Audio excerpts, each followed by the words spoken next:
Quando o cara fala que aquilo ali é uma falta, na minha visão, é um desconhecimento do que é o jogo. Ele entende que qualquer contato é faltoso. Ele não entende que o contato é provocado pelo atacante. Ele não percebe que o atacante já põe o pé e dá um salto antes de chegar a ter contato com o zagueiro. Já está pulando. Ele não é capaz de perceber isso. E do ângulo de baixo que foi utilizado ali, me pareceu o ângulo para chancelar a decisão, está mais claro ainda o salto do atacante. Mais claro ainda. E... assim, e não tem essa de, não, é responsabilidade do campo. Já li essa bobagem já hoje. Já li essa besteira hoje. É uma passadinha de pano, um paninho verdinho, sabe? Já tem gente passando um paninho verdinho nessa história. É verdinho mesmo. Falta de vergonha, um negócio desse. Dizer que, não, é só culpa do árbitro. Não, a culpa é dos dois. Como acerto seria dos dois se fosse certo. Porque o camarada marca um pênalti dentro do campo e o do vídeo ele fala, foi pênalti, vamos ver se tem impedimento. Ele está chancelando, ele nem levanta a dúvida. Olha, vamos analisar aqui, digamos que ele dissesse, se ele prestasse mais atenção, se ele fosse capaz de entender o jogo de futebol. Nem questão de prestar atenção, melhor dizendo é não entender mesmo. Não, ele deu um salto antes, ele chamaria o árbitro para olhar o vídeo de novo. Eu acho que o de vídeo tem até mais responsabilidade, porque ele viu e reviu. O outro viu uma vez só. Poderia cometer o erro na velocidade do lance, estava distante, pode acontecer. Mas teria a chance de corrigir. Quando o árbitro de vídeo chancela a decisão, mesmo vendo e revendo por diferentes ângulos, ele nem oferece ao árbitro de campo a chance de corrigir o erro. Acho que por isso essa dupla que atuou em Fluminense e Vitória e marcou um pênalti inexistente contra o Fluminense, que decretou a vitória do time baiano, depois disso, o afastado por um período foi só o árbitro de vídeo. No meu entendimento foi, por quê? Ele poderia ajudar o cara de campo a corrigir o erro e não o fez. Porque, vem cá, tudo bem. Uma coisa é falar assim, olha, interfira o mínimo possível no jogo. Você é o árbitro de vídeo, eu concordo. Então você tem um lance que é realmente interpretativo, uma disputa de bola, aquela que divide opiniões. Não, eu não vou me meter, vou deixar ele resolver porque é um lance interpretativo. E existem muitos. Esse não é um lance interpretativo, gente. Vê que praticamente só quem disse que foi pênalti foi um ou outro palmeirense fanático. Ou aqueles caras que ficam em rede social, que são os bobalhões que tem em todos os clubes, defendendo essa tese para sustentar uma visão que, cara, não tem conteúdo, é só discussão burra.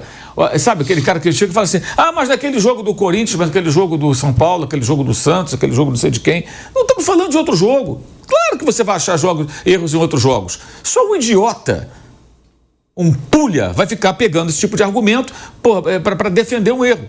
E tem um monte na rede social, os bobalhões. Porque isso não acrescenta nada.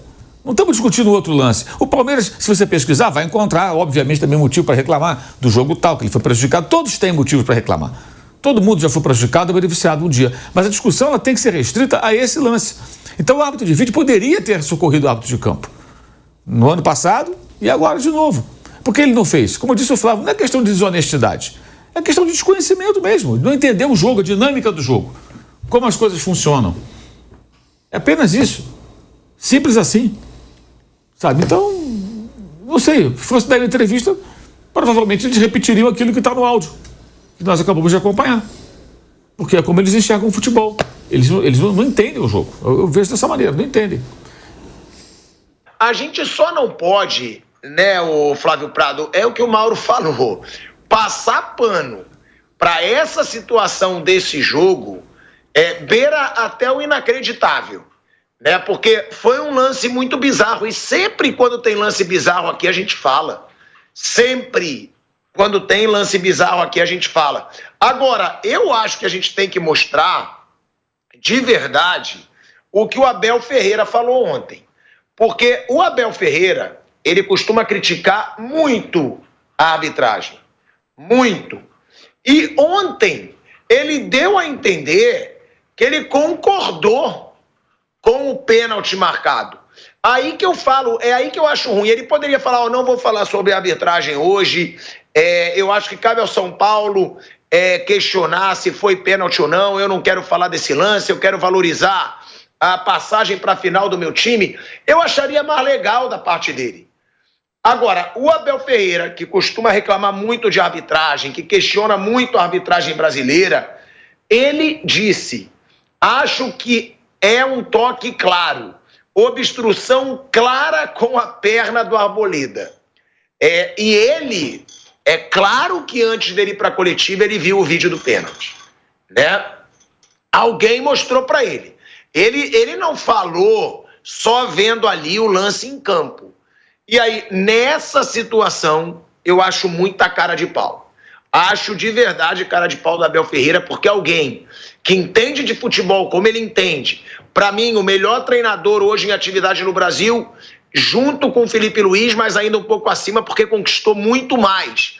Tem mais bagagem, tá há 4 anos conquistando tudo. Um cara que já viveu tanto no futebol, dizer que houve obstrução clara do Arboleda, eu achei cara de pau, repercutiu muito, né, nas redes sociais a declaração do Abel. Vou querer escutar todos vocês da mesa sobre. Vamos ouvir aí o que o Abel Ferreira, que sempre reclama de arbitragem, falou desse pênalti. Olha, eu entendo e não queria dar exemplos do passado porque acho que não é justo. Eu prefiro falar do jogo. Eu acho que é um toque claro, há uma obstrução clara com a perna do Arboleda. Agora, se é até com intensidade ou não, isso é uma questão que tenho que falar com o árbitro. Tem a ver com a decisão do árbitro. Entendo perfeitamente. Há 1 ou 2 anos atrás, ou ano passado, fora de jogo, claro, que depois fomos à CBF e as linhas desapareceram, lembram-se? Em 2022, portanto, não queria entrar por aí. Olha aí, ó. Olha aí o Abel Ferreira falando que houve obstrução clara, mas a força, né, a intensidade depende do árbitro, é o árbitro que tem que falar. Fica feio, né, Flávio Prado, para um cara que critica tanto a arbitragem, quando favoreceu a ele para passar para a final, ter falado isso. Eu achava melhor falar, não quero falar sobre o assunto. Paladino da justiça, né? Você lembra que o assessor dele lá, um dos aspones dele, falou que tinha um esquema para tirar o Palmeiras, para impedir que o Palmeiras fosse bicampeão e depois o Palmeiras foi? Eles são cheios de coisinha. Se bem que eu não sei também se ele entende de arbitragem, né? Portugal não é nenhum exemplo de arbitragem, sabe? Teve lá esquema do apito de ouro e tal. Então também não dá para você... Ele entende de puxar a sardinha pro lado dele, que todo mundo faz, e ele faz também, só que ele quer passar numa situação de que não, puxa vida, aqui no Brasil não. Lá em Portugal é pior do que aqui em termos de arbitragem, árbitros piores e ainda o negócio do apito dourado lá, que todo mundo ficou sabendo, aqui pelo menos não consta que houve nenhum tipo de esquema, né? Todo fraudulento, combinado para ser feito. E eu não sei se ele entende de futebol, se ele entende de arbitragem. Não sei.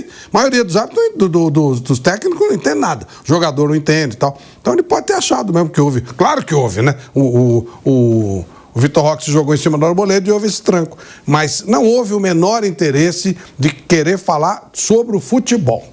Não, vamos defender o futebol. Realmente hoje eu fui favorecido, amanhã eu posso ser prejudicado. Isso é ruim para o futebol. Nós precisamos da isenção do futebol. Nós precisamos que amanhã as pessoas digam, poxa vida, houve um erro grave, mas o Palmeiras reconheceu. E não o que estão falando. Palmeiras comprou a arbitragem.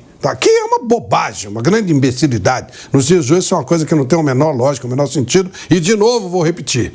Mesmo que alguém tivesse essa intenção, teria que ter um árbitro competente para fazer isso. E eles não têm capacidade nem para isso. Então não tem esquema, não tem nada. Mas é o que está sendo falado. Entra nas redes sociais, conversa nos barzinhos, você vai ver qual é a conversa. Conversa toda essa. Fizeram esquema, acertar. É isso que eles conseguiram fazer com o futebol. E o paladino da justiça, que poderia, né? Não, peraí, gente, dessa vez foi complicado. Eu já fui prejudicado muitas vezes, até citar as vezes que foi, que realmente o Palmeiras já foi algumas vezes. Lógico, historicamente, todo mundo já foi prejudicado.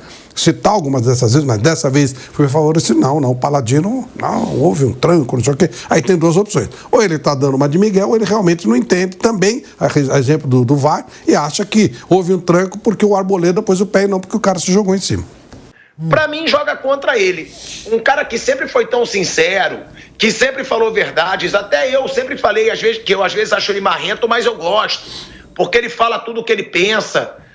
Ontem ele não falou tudo o que ele pensa, porque não é possível que ele pense que realmente houve uma obstrução e houve pênalti do Arboleda, Piperno. Bom, só tonto para acreditar na honestidade intelectual de técnico e dirigente de futebol aqui no Brasil. São todos farinha do mesmo saco. Quando erra a favor, bico fechado, então procura esse tipo de justificativa patética.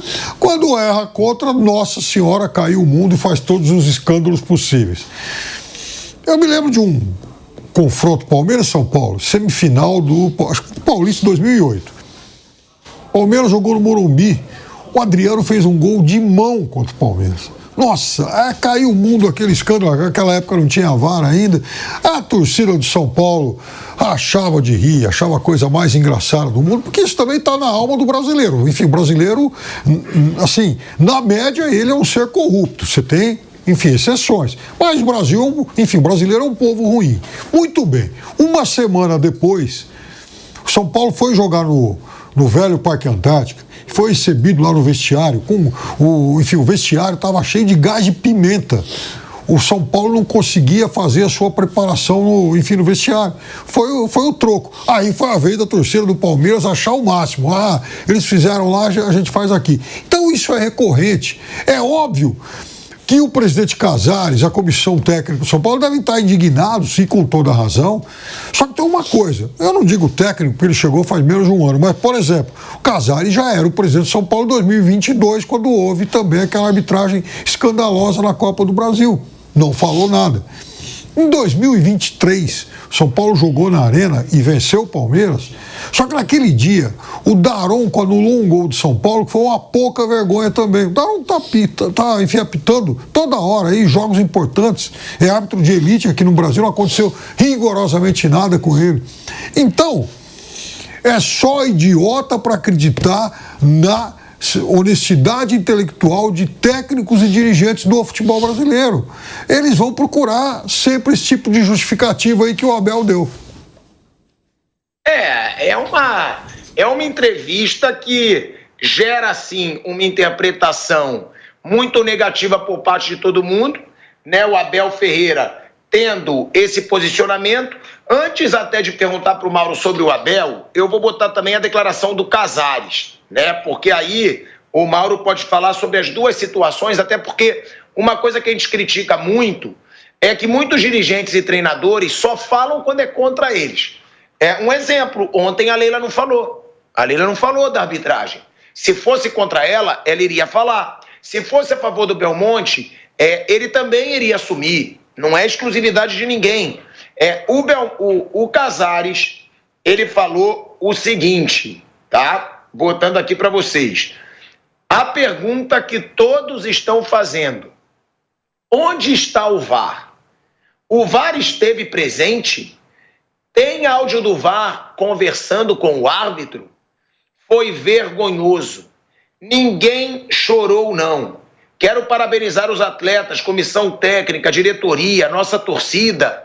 Mas a pergunta é: o VAR esteve presente? O São Paulo nunca chamou o Campeonato Paulista de Paulistinha, porque respeita. Mas essa foi uma arbitragem ruim. Tem erros e erros. O erro de hoje foi clamoroso. Isso depõe contra o campeonato.